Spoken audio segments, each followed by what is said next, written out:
آصف زرداری صحافیوں کو یہ بتا رہے ہیں کہ انہیں جنرل پاشا نے معذرت کا پیغام بھیجا ہے اور یہ بات تسلیم کی ہے کہ آپ کے خلاف جو میمو گیٹ سکینڈل تھا وہ ہم نے جنرل کیانی کے کہنے پہ بنا تھا۔ اب دیکھیے، اگر یہ جنرل کیانی کے کہنے کے اوپر ہوا، جو کہ اس وقت آرمی چیف تھے، جنرل پاشا نے بنا جو کہ اس وقت DGI تھے، تو اس سکینڈل کی سب سے پہلے نواز شریف کالا کوٹ پہن کر پہنچے، یعنی وہ اسٹیبلشمنٹ کے ساتھ تھے اس معاملے کے اوپر۔ اس کے بعد فیصلہ کیا آتا ہے؟ جسٹس قاضی فائز عیسیٰ صاحب بالکل وہی فیصلہ کرتے ہیں۔ کیا یہ محض اتفاق ہے کہ جناب میمو گیٹ سکینڈل میں قاضی فائز عیسیٰ نے بالکل وہی فیصلہ دیا جو ان سے جنرل کیانی، جنرل پاشا، نواز شریف اور افتخار چودھری چاہتے تھے؟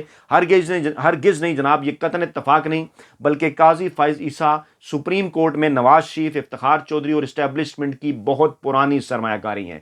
میں اس بات کے اوپر قائم ہوں، آج کی بات سے یہ بات واضح ہو جاتی ہے کہ جناب یہ کتنی بڑی سرمایہ کاری ہیں، کتنی پرانی سرمایہ کاری ہیں، اور ایک ایسے موقع کے اوپر کہ جب واضح طور پر سپریم کورٹ کے اندر ایک تقسیم نظر آ رہی ہے۔ جسٹس قاضی فائز عیسیٰ اور ان کے حمایتی 5-6 جج صاحبان ہیں، وہ پاکستان کے اندر آئین اور قانون کے مطابق 90 دنوں کے اندر پنجاب اور خیبر پختونخوا میں الیکشن نہیں کرانا چاہتے، بلکہ اس کے اندر وہ کچھ ٹیکنیکل چیزیں ڈھونڈ رہے ہیں۔ ایسے موقع کے اوپر ان کا پارلیمنٹ کے اندر آنا اظہار یکجہتی نہیں تو کیا ہے؟ تمام ٹی وی چینلز کے اوپر اس وقت اس کے اوپر بات چیت ہو رہی ہے۔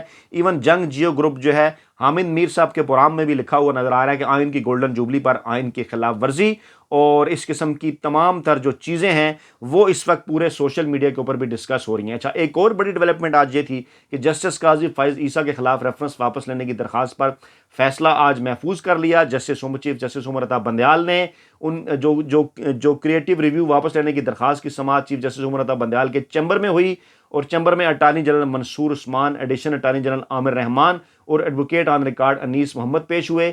عدالت نے اٹارنی جنرل کے دلائل سننے کے بعد جسٹس قاضی فائز عیسیٰ کے خلاف کریٹو ریویو واپس لینے کی درخواست پر فیصلہ محفوظ کر لیا، جس کا تحریری حکم نامہ بعد میں جاری کیا جائے گا۔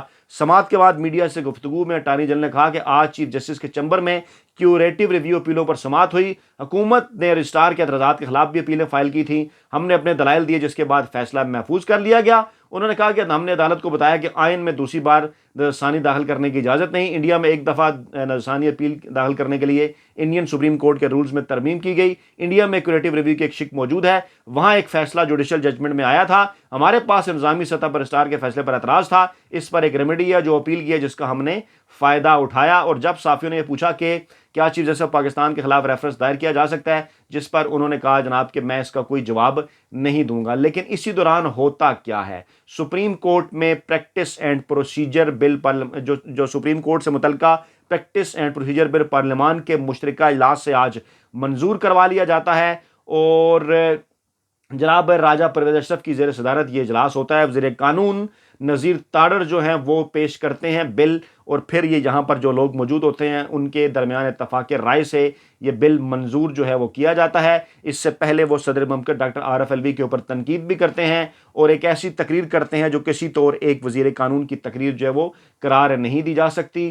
سینیٹر مشتاق احمد اب جو ہے وہ اس کی مخالفت کرتے ہیں اور کہتے ہیں کہ یہ فیصلہ پھر بھی سپریم کورٹ نے ہی کرنا ہے، کسی اور نے کرنے کا نہیں ہے، اور اگر کچھ چیزیں ہم درست کریں تو وہ بہتر ہے، لیکن اس طرح سے کسی ایک شخص کو فائدہ پہنچانے کے لیے اس قسم کی جو چیزیں ہیں وہ درست نہیں ہیں۔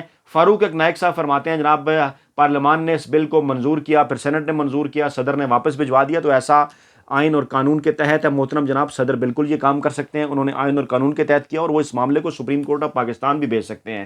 پھر جناب انہوں نے ذکر کیا کہ 1980 میں ضیاء کے دور میں یہ سپریم کورٹ رولز بنے تھے، وہ آدھا سچ انہوں نے بولا، کیونکہ 1973 کے آئین کے اندر یہ تمام تر چیزیں سپریم کورٹ کے چیف جسٹس کے اختیارات موجود تھے، جس پر دستخط ہوئے صاحب کو جو ہے سب کی جانب سے، لیکن زلفی بھٹو صاحب جو کہ کریڈٹ لیتے ہیں اس آئین اور قانون کا 1973 کا، چند ہی ماہ کے اندر، چند ہی ہفتوں کے اندر انہوں نے سپریم کورٹ کے جج صاحبان کے اختیارات چھیننا شروع کر دیے، رولز کے اندر ترامیم شروع کر دیں، جس میں بالکل بھی اپوزیشن سے کوئی رائے نہیں لی گئی، بلکہ اس دور کے ریکارڈز موجود ہیں کہ اپوزیشن کو سارجنٹ ایٹ آرمز نے باقاعدہ اسمبلی سے گھسیٹ کر باہر پھینک دیا، جو اپوزیشن کی جماعتیں تھیں، اور زور زبردستی یہ تمام تر قوانین آئین کے اندر تبدیلیوں کے وہاں پر انہوں نے منظور کروائے۔ یعنی یہ آغاز مارشل لاء کا زلفی بھٹو کے دور میں ہوا، اور ضیاء کے دور میں بعد میں جو رولز میں ترامیم ہوئی وہ تو واپس 1973 کے آئین جو اپنی بنیادی نوعیت کے مطابق تھا اس کے مطابق چیف جسٹس کے اختیارات اور باقی معاملات کے حوالے سے کی گئی۔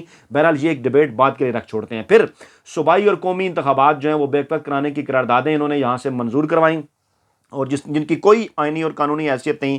پھر سینٹ سے انہوں نے جو ہے وہ قرارداد منظور کروائی کہ الیکشن ایک ہی دن کرائے جائیں جس کی کوئی آئینی قانونی حیثیت نہیں.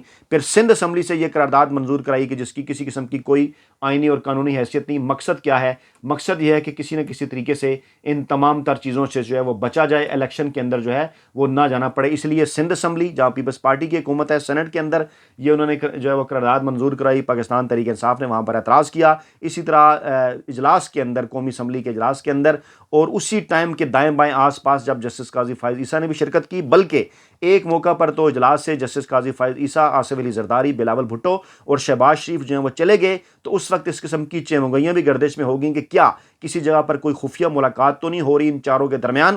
لوگ یہ بات کر سکتے ہیں، پوچھ سکتے ہیں جب آپ اپنے اس عہدے سے، اس ذمہ داری سے اتنا نیچے آئیں، اس طرح سیاستدانوں کے ساتھ گھلنا ملنا آپ شروع کر دیں، وہاں پر آپ تقریریں کریں، آپ کے سامنے سیاسی تقریریں بھی ہو رہی ہوں. آگے چل کر میں قاضی فائز صاحب کی تقریر بھی آپ کے سامنے رکھتا ہوں جس میں انہوں نے معاملات کو اپنی طرف سے مینج کرنے کی کوشش کی، لیکن تیر جناب ایک دفعہ کمان سے نکل جائے، بات زبان سے نکل جائے تو پھر وہ آپ کے قابو میں نہیں رہتی. بالکل ایسا ہی ہوا.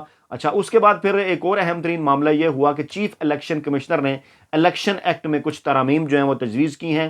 یہ بھی اس کے لیے انہوں نے اسپیکر قومی اسمبلی کو خط لکھا ہے کہ جناب کہ جس میں آئین کے سیکشن 57(1) اور 58 میں ترمیم کے ذریعے انتخابات کی تاریخ کے اعلان اور انتخابی پروگرام میں تبدیلی کے لیے اختیارات الیکشن کمیشن کو تفویض کرنے کی تجویز دی گئی ہے. لیکن یہ سب کچھ اتنی جلدی میں کیوں ہو رہا ہے؟ ایک ایسے وقت میں کیوں ہو رہا ہے کہ جب پارلیمان کے اندر پاکستان کی سب سے بڑی مقبول ترین سیاسی جماعت تحریک انصاف موجود نہیں، جن کے تقریباً 150 سے زائد جو ارکان تھے، اور خط کے اندر یہ کہا گیا جناب الیکشن کمیشن کی ریٹ کو جو ہے وہ ختم کیا جا رہا ہے اور ہمیں اختیارات اس سے پہلے کچھ حاصل تھے، مضبوط الیکشن کمیشن جو ہے وہی صاف اور شفاف انتخابات کرا سکتا ہے، اور اگر یہ کر دیا جائے کہ جناب الیکشن کی تاریخ کا اعلان بھی ہمیں ہی حاصل ہو تو ہم ایک ساتھ جو ہے وہ نیا الیکشن پروگرام جو ہے وہ ہم جو ہے وہ جاری کر سکتے ہیں. یعنی تمام تر جو معاملات ہیں، اسٹیبلشمنٹ، ہینڈلرز، مافیا اور سہولت کار، ان تمام کی مرضی سے مل جل کر مینج کرنے کی کوشش کی جا رہی ہے. کیسے؟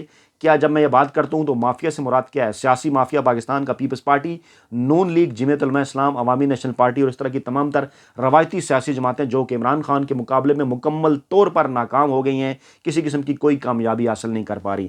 جب میں ذکر کرتا ہوں سہولت کاروں کا تو سہولت کاروں سے مراد سپریم کورٹ آف پاکستان کے اندر شریفوں کی مافیا کی سرمایہ کاری اسٹیبلشمنٹ کی، جو کہ آج آپ کو نظر آئی. میں نے آپ کو بتایا کہ یہ سرمایہ کاری کتنی گہری ہے کہ 2008 کے اندر، 2009 کے اندر جو ہے وہ 2008 سے پہلے یہ میمو کا معاملہ اور دیگر جتنے بھی سارے معاملات تھے، اس طرح سے سرمایہ کاری کی گئی سپریم کورٹ کے اندر کہ میمو کمیشن کا بالکل وہی فیصلہ آیا جو کہ اسٹیبلشمنٹ چاہتی تھی. اس کے بعد تیسری چیز میں ہینڈلرز کا ذکر کیا کرتا ہوں، تو ہینڈلرز سے مراد ہے جناب اسٹیبلشمنٹ. اب اچھی طرح سے پاکستانی عوام کو اس بات کا اندازہ ہو چکا کہ اس وقت ملک کے اندر نہ صرف اس مافیا کی حکومت ہے بلکہ اس مافیا کے سہولت کار سپریم کورٹ آف پاکستان کے اندر بیٹھے ہوئے ہیں اور ان کے ہینڈلرز جو ہیں وہ پاکستانی اسٹیبلشمنٹ کے اندر بیٹھے ہوئے ہیں. اور مقصد ان کا کیا ہے کہ کسی نہ کسی طریقے سے صرف عمران خان کو اقتدار میں آنے سے روکا جائے. وہ کیسے روک سکتے ہیں؟ کیونکہ جب بھی الیکشن ہوں گے عمران خان اقتدار میں آئیں گے، تو اس لیے ان کی خواہش ہے کہ پہلا سٹیپ ہی نہ ہونے پائے، یعنی ملک کے اندر الیکشن ہی نہ ہو. تو جب الیکشن نہیں ہوں گے تو عمران خان جو ہیں وہ کیسے برسر اقتدار آئیں گے. اچھا، اس کے بعد پھر ایک اور ڈیولپمنٹ ہوئی کہ چیف جسٹس سمیت 4 ججز کے خلاف سپریم جوڈیشل کونسل میں شکایت درج کر دی گئی. آپ دیکھیے کن کے خلاف درج کی گئی؟ Chief justice of Pakistan justice Umar Ata Bandial, justice Munib Akhtar, justice Ijaz ul-Ahsan اور جسٹس مظاہر اکبر نقوی اور سردار سلمان ڈوگر. اس قسم کے کریکٹرز آ جاتے ہیں، آپ کو پتہ ہے ان کے پیچھے کون لوگ ہوتے ہیں. انہوں نے جناب جو ہے وہ یہ شکایت درج کی کہ غلام محمد ڈوگر اور صوبائی انتخابات کیس میں ججز نے مس کنڈکٹ کیا ہے اور چیف جسٹس سمیت جو چاروں جج صاحبان ہیں انہیں ان کے عہدے سے جو ہے وہ برطرف کیا جائے. کل کی ویڈیو آپ کو یاد ہوگی، اس کا براہ راست لنک ہے، اس کے ساتھ میں نے آپ کے سامنے باقاعدہ طور پر وہ نام لکھے تھے. میں نے آپ کو بتایا تھا، دوبارہ یاد دہانی کرا دوں، چیف جسٹس عمر عطا بندیال، اعجاز الحسن، منیب اختر، مظاہر اکبر نقوی، یہی اوپر 4 جج تھے. باقی 4 جج صاحبان محمد علی مظہر، عائشہ ملک، حسن اطہر رضوی اور شاہد وحید، یہ بھی آئین اور قانون کے معاملے کے اوپر ابھی اس وقت تک، آج کے دن تک ان کے جو ہے وہ ساتھ کھڑے ہوئے ہیں. لیکن یہ جو سینئر جج صاحبان ہیں ان کے خلاف یہ سب کچھ اسٹیبلشمنٹ، ہینڈلرز اور مافیا کروا رہا ہے. تاکہ معاملات کو کنفیوز کیا جائے۔ دوسری طرف جسٹس قاضی فائز عیسیٰ، سردار طارق مسعود، منصور علی شاہ، یحییٰ آفریدی، امین الدین خان، جمال خان مندوخیل اور اطہر من اللہ بظاہر اینٹی کنسٹیٹیوشن ہونے کے معاملے میں ایک پیج پر نظر آتے ہیں۔ یہ سخت لفظ میں کیوں یوز کر رہا ہوں؟ کیونکہ کانسٹیٹیوشن یہ کہتا ہے کہ پنجاب اور کے پی کے اندر 90 دنوں کے اندر انتخابات ہوں، لیکن یہ وہ تمام 7 جج ہیں جو کہ اس معاملے کی مخالفت کر رہے ہیں، بلکہ چیف جسٹس کے خلاف ایک نیا محاذ سپریم کورٹ آف پاکستان کے اندر بھی جناب وہ کھول رہے ہیں۔ لیکن اس وقت پی ڈی ایم کی دھلائی نہ صرف عمران خان کی جانب سے کی گئی بلکہ سوشل میڈیا کے اوپر بھی کی گئی، اور قاضی فائز عیسیٰ کے معاملے میں جس طرح سے جی ایچ کیو نے اپنا اسکرپٹ جو ہے وہ تبدیل کیا ہے، اس کا بیک گراؤنڈ میں نے سارا تفصیل کے ساتھ آپ کے سامنے رکھا تاکہ کوئی پاکستانی عوام کسی قسم کی غلط فہمی کا شکار نہ ہو اور سب کو پتہ چل جائے کہ جسٹس قاضی فائز عیسیٰ صاحب کن کا لگایا ہوا پودا ہیں۔ اپنا بہت خیال رکھیے گا، دعاؤں میں یاد رکھیے گا۔ نئی ویڈیو کے ساتھ جلد آپ کی خدمت میں حاضر ہوں گے۔ اللہ نے کے بعد